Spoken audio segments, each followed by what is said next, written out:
आज के इस वीडियो लेक्चर में क्लास 10 का एक बहुत इंपॉर्टेंट टॉपिक है जो कि तुम्हारे फाइनल एग्जामिनेशंस में डेफिनेटली ये क्वेश्चन देखने को मिल जाएगा, है ना। जो अभी बोर्ड के एग्जाम होने वाले हैं क्लास 10 वाले को, क्लास 10 वाले स्टूडेंट्स का, उसका एक क्वेश्चन यहाँ से एक से दो क्वेश्चन जरूर डेफिनेटली दिख जाएगा। ग्रेट। क्या है topic? Circuit analysis and Ohm's law. Circuit analysis में क्या होता है सर? तो एक पर्टिकुलर इलेक्ट्रिकल सर्किट दिया रहेगा, इलेक्ट्रिक सर्किट दिया रहेगा जिसके अंदर डिफरेंट डिफरेंट अप्लायंस लगे होंगे, लाइक बल्ब होगा, टीवी होगा, फैन होगा, डिफरेंट टाइप के हीटर्स होते हैं, अप्लायंस लगे हुए होते हैं ना सर्किट के क्रॉस। तो सर्किट में डिफरेंट डिफरेंट अप्लायंस के क्रॉस पोटेंशियल ड्रॉपिंग कितना हो रहा है? लाइक 20 वोल्ट के बैटरी से मैंने कनेक्ट कर दिया, तीन अप्लायंस को, एक बल्ब को, एक और छोटा सा कुछ दूसरे अप्लायंस होंगे, तीन अप्लायंस को मैंने कनेक्ट कर दिया, 1 2 3 नाम दे दे। तो 20 वोल्ट के बैटरी से तुमने उससे कनेक्ट किए हो, स्विच विच सब कनेक्ट किए हो, तो हमने पूछा कि 1 के क्रॉस कितना पोटेंशियल ड्रॉप हो रहा है, 2 के क्रॉस कितना पोटेंशियल ड्रॉप हो रहा है, 3 के क्रॉस कितना पोटेंशियल ड्रॉपिंग हो रहा है। तो दीज आर द टर्म्स जो कि हम लोग सर्किट एनालिसिस में डिस्कस करते हैं। 1 के क्रॉस कितना करंट फॉलो हो रहा है, पूरे सर्किट का इक्विवेलेंट रेजिस्टेंस कितना है। तो पूरे सर्किट को शॉर्ट करके एक इक्विवेलेंट सर्किट बनाओगे तो उसका इक्विवेलेंट रेजिस्टेंस क्या है। तो दीज आर द टर्म्स जो कि हम लोग स्टडी करते हैं सर्किट एनालिसिस में, ठीक है। तो हमने टॉपिक लिखा circuit analysis and Ohm's law. Ohm's law क्या था? ओम्स लॉ आके पोटेंशियल, रेजिस्टेंस और आर, पोटेंशियल, करंट और आर के बीच रिलेशन दिखाया था, रिलेशन बताया था कि V is equal to I into R होता है। इलेक्ट्रिक पोटेंशियल, इलेक्ट्रिक करंट और इक्विवेलेंट रेजिस्टेंस या रेजिस्टेंस सिंपली बोल सकते हो, ये तीन टर्म्स के बीच आके रिलेशन बताया था। तो ये ओम्स लॉ ना हमें सर्किट एनालिसिस में सपोर्ट करता है। सिंपली ओम्स लॉ का ज्यादा कुछ मतलब नहीं है, it comes and support us to solve the circuit of the electric circuit, है ना। इलेक्ट्रिक सर्किट में जो सर्किट हम लोग सॉल्व करते हैं उसमें हमें ओम्स लॉ सपोर्ट करता है। V is equal to I R, बस, और इसके अलावा ओम्स लॉ के बारे में कुछ नहीं जानना है यहाँ पे। तो और जैसे बात करते हैं आगे, तो हमने समझ गया सर्किट एनालिसिस में V, I और R के बारे में बात किया जाएगा और तीनों के बीच का जो रिलेशन ओम्स लॉ बताया था। और जैसे फॉर एग्जांपल एक क्वेश्चन करते हैं। अच्छा, क्वेश्चन करने से पहले एक टर्म बता देते हैं। जैसे अगर रेजिस्टेंस, रजिस्टर जो हमारे हैं सीरीज में होते हैं, resistors are connected in, resistor are connected in series. अगर सीरीज में होते हैं तो हम लोग उसका इक्विवेलेंट कैसे निकालते हैं? सीरीज का मतलब क्या हुआ वो देखो। सीरीज में एक दो पॉइंट याद रखना, पैरेलल में एक दो पॉइंट याद रखना, है ना। सीरीज का मतलब इंड टू इंड कनेक्शन होता है। लाइक हम एक खड़े हैं, मेरे बगल में कोई खड़ा है, मैं उसके बगल में कोई खड़ा है, और एक दूसरे का हाथ पकड़ के खड़े हैं हम लोग, तो this connection is called as series combination. मतलब इंड टू इंड कनेक्शन होता है। सीरीज कॉम्बिनेशन में जो इंपोर्टेंट पॉइंट है तुम्हारे माइंड में होना चाहिए, अगर ये पता है तो तुम सर्किट सॉल्यूशन कर लोगे। तो पहला पॉइंट ये है कि सीरीज सॉल्यूशन में या सीरीज सर्किट में, सीरीज कॉम्बिनेशन में, सीरीज कॉम्बिनेशन, है ना, सीरीज कॉम्बिनेशन में क्या होते हैं? करंट कांस्टेंट होते हैं, current across the device is constant, current across the device is constant. What does it mean? बताएंगे। Next point is voltage distributed, ठीक। एक पॉइंट और बात करेंगे, इक्विवेलेंट रेजिस्टेंस कैसे निकाला जाएगा, आर इक्विवेलेंट। तो आर इक्विवेलेंट सिंपली हम लोग क्या करते हैं, सारे इंडिविजुअल रेजिस्टेंस के रेजिस्टेंस को, रजिस्टर के रेजिस्टेंस को ऐड कर देते हैं, R1 plus R2 plus R3 plus जितने भी हो सबको ऐड कर दो, आर इक्विवेलेंट निकल जाएगा। तो ये तो सिंपल है। सबसे पहले ये समझो, current across device is constant, means मान ली मैंने 3 डिवाइस लिया, 1 2 3 नाम दिया, चलो। तो एक बैटरी से मैंने उसको कनेक्ट किया सीरीज में, सीरीज मतलब एक पहले यहाँ पे, फिर दूसरा, फिर तीसरा। तो सीरीज कॉम्बिनेशन में मैंने पहला पॉइंट लिखा है कि current across each of the device, या current across the device is constant. तो जितना करंट बैटरी से निकलेगा ना, वही करंट सारे डिवाइस से होते हुए बैटरी में इंटर कर जाएगा। तो this is the first point. What is the second point? अगर मैंने 20 वोल्ट के बैटरी से तीनों डिवाइस को कनेक्ट किया है तो 1 में कितना पोटेंशियल ड्रॉप होगा, 2 का कितना पोटेंशियल ड्रॉप होगा, 3 का कितना पोटेंशियल ड्रॉप होगा, डिफरेंट डिफरेंट पोटेंशियल ड्रॉपिंग होंगे डिवाइस में। तो this is the second point, potential distributed. 20 में से ही डिस्ट्रीब्यूट होगा, मान ले 2 8 और 10 20 हो गया टोटल। जितना सप्लाई पोटेंशियल दे रहे हो उतना ही तो समेशन इंडिविजुअल डिस्ट्रीब्यूशन के बराबर होंगे। तो ये होते हैं कि potential distributed and current across each of the device is same. और आर इक्विवेलेंट जो होता है सीरीज कॉम्बिनेशन में, R1 plus R2 plus R3 plus dot dot 10 भी क्यों ना, 50 क्यों ना, 500 क्यों ना हो, सबको डायरेक्ट ऐड कर दो।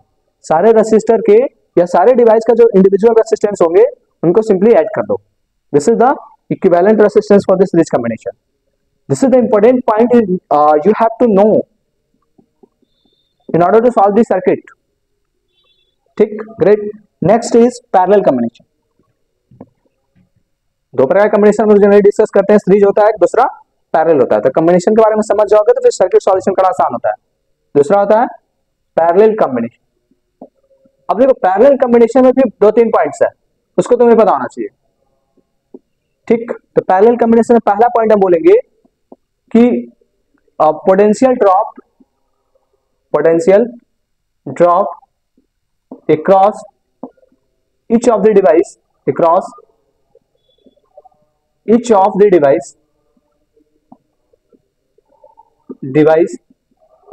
is same.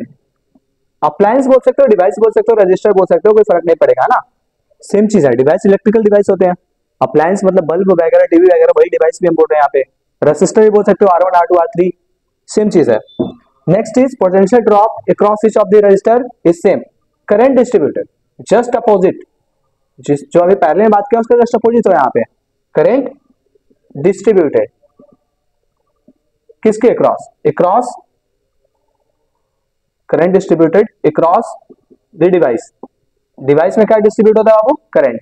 ग्रेट. और लास्ट इक्विवेलेंट रेसिस्टेंस कैसे निकालते हैं? इक्विवेलेंट रेसिस्टेंस वो कैसे निकाला जाता है? तो आर इक्विवेलेंट का फॉर्मूला होता है 1/R equivalent is equal to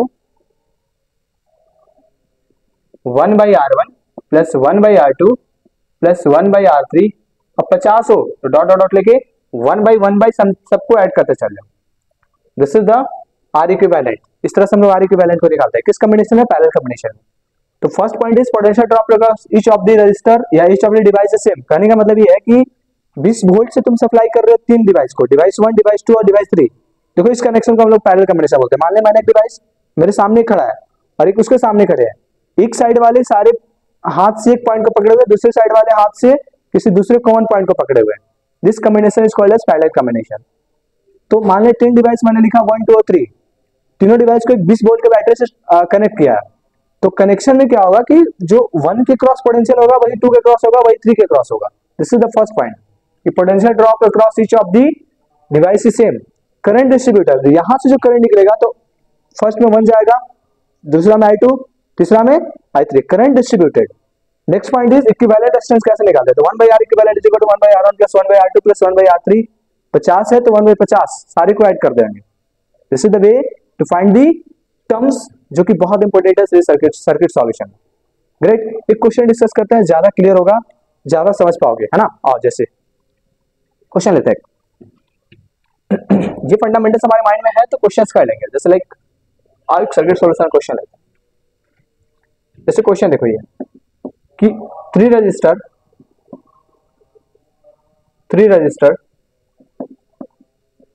R1 2 Om, R2 3 ohm and R3 4 ओम. कितना भी हो रैंडम डाटा ले रहे हैं, उससे कोई फर्क नहीं पड़ता. तुम्हें फंडामेंटल सीखना है, तुम्हें कैसे क्वेश्चन करोगे वो सीखना है. आर कनेक्टेड इन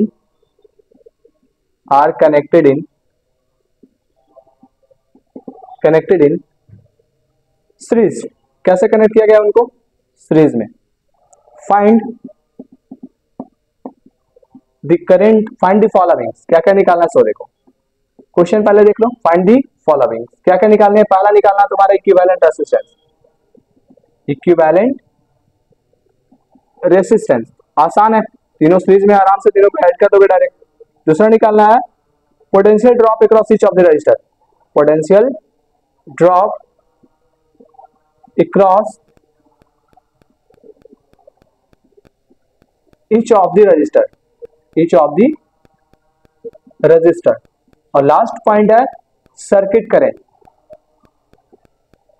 सर्किट में करंट कितना फॉलो होगा उसको निकालना है. अच्छा किससे कनेक्ट किया गया है? बैटरी से कनेक्ट किया गया ना. Connected in series. Find the followings. यहाँ पे शॉर्ट ब्रैकेट में डालना विथ बैटरी से कनेक्ट किए हैं 20 वोल्ट. 20 वोल्ट के बैटरी से हमने उसको कनेक्ट किया, पूरे सिस्टम को 20 वोल्ट के बैटरी से कनेक्ट किया है ना. अब इस क्वेश्चन को सॉल्व करेंगे. तीन resistor R1 R2 and R3 are connected in series, find the followings. वो तीनों को कनेक्ट किया एक बैटरी से जिसका पोटेंशियल है 20 वोल्ट। और इसको सॉर्ट करते हैं, पहले तो इक्विवेलेंट रेजिस्टेंस निकालेंगे, फिर पोटेंशियल ड्रॉप। देखो सीरीज में है तो हमने बताया पोटेंशियल ड्रॉप डिफरेंट डिफरेंट होंगे, distributed current through each of the resistor is same. Question को देख लो, डायग्राम बनाते हैं, इसको सॉर्ट करते हैं। आप ये क्वेश्चन है ना, हटाते हैं इसको। डायग्राम कैसे बनेगा वो देखो। सीरीज में कनेक्टेड है, कैसा कनेक्टेड है सीरीज में। एक का नाम दिया मैंने R1 जो कि 2 ओम था, R2 था हमारा 3 ओम, और R4 क्या है,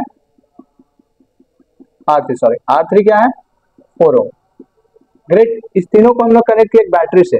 किससे कनेक्ट किया, बैटरी से, जिसका सप्लाई वोल्टेज कितना है 20 वोल्ट। ठीक, पहला क्वेश्चन हमें पूछ रहा था इक्विवेलेंट रेजिस्टेंस, इक्विवेलेंट रेजिस्टेंस कितना हो। तो सिंपल है, सीरीज में है तो तुम्हें पता है सीरीज में क्या करते हो, R equivalent is equal to simply सबको ऐड कर देते हो। R equivalent is equal to R1 plus R2 plus R3, simply add कर दो, आर इक्विवेलेंट आ जाएगा। 2 plus 3 plus 4, what is this value 5 और 9 ohm. This is the R equivalent. अब आर इक्विवेलेंट निकल गया तो दूसरा क्वेश्चन था हमारा potential drop across each of the resistor. तो उससे पहले हम लोग निकालेंगे सर्किट करंट, थर्ड क्वेश्चन को, इसके बाद पोटेंशियल ड्रॉप निकालेंगे। ठीक है, this is the R equivalent. याद रखना माइंड में, आर इक्विवेलेंट हमारा 9 ओम आया था। आगे टॉपिक लेके चलेंगे, इसी में हम लोग सर्किट करंट निकालेंगे। तो अब क्या करना है ना, इस पूरे सर्किट को, इतने बड़े सर्किट को रिप्लेस करके एक इक्विवेलेंट सर्किट डायग्राम बना दो।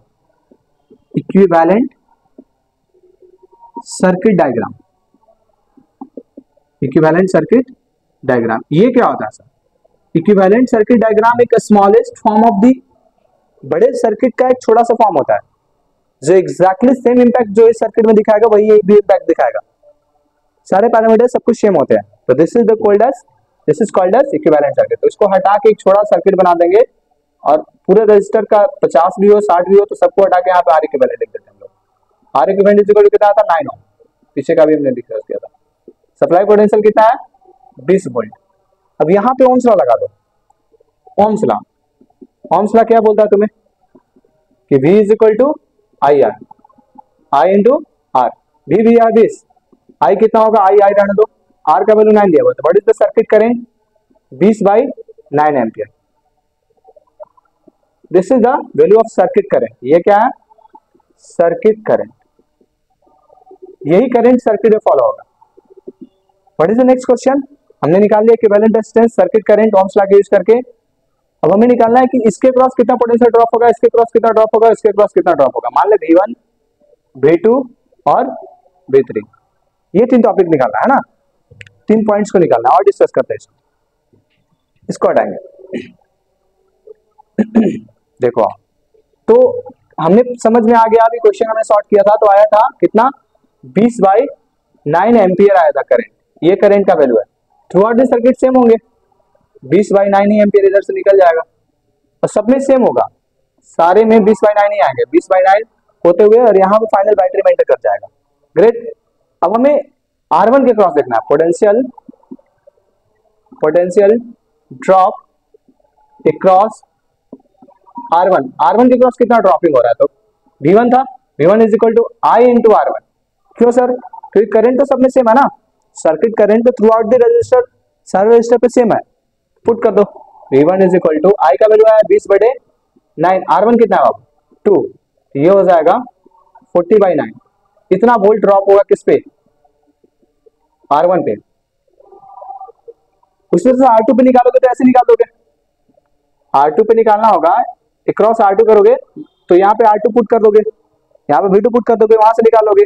R3 पे R3 पुट कर देंगे तो ये 1 पे आ गया, R1 पे आ गया। R2 पे करके दिखाते आओ, जस्ट अभी 2 मिनट में सॉर्ट हो जाएगा क्वेश्चन। अक्रॉस R2 में कितना ड्रॉपिंग हुआ, तो उसको निकालने के लिए हम लिखेंगे V2 is equal to I into R2। क्यों, क्योंकि करंट तो R2 में भी वही जा रहा है जो पूरे सर्किट में जा रहा है। तो आई था हमारा 20/9, what is R2 3 which is 60/9, ये एम्पियर हो गया V2। कितना ड्रॉप होगा पोटेंशियल किसके क्रॉस, R2 के क्रॉस। अच्छा R3 के क्रॉस कितना होगा, अक्रॉस R3 देखो तो कितना आएगा बाबू, तो V3 is equal to I into R3।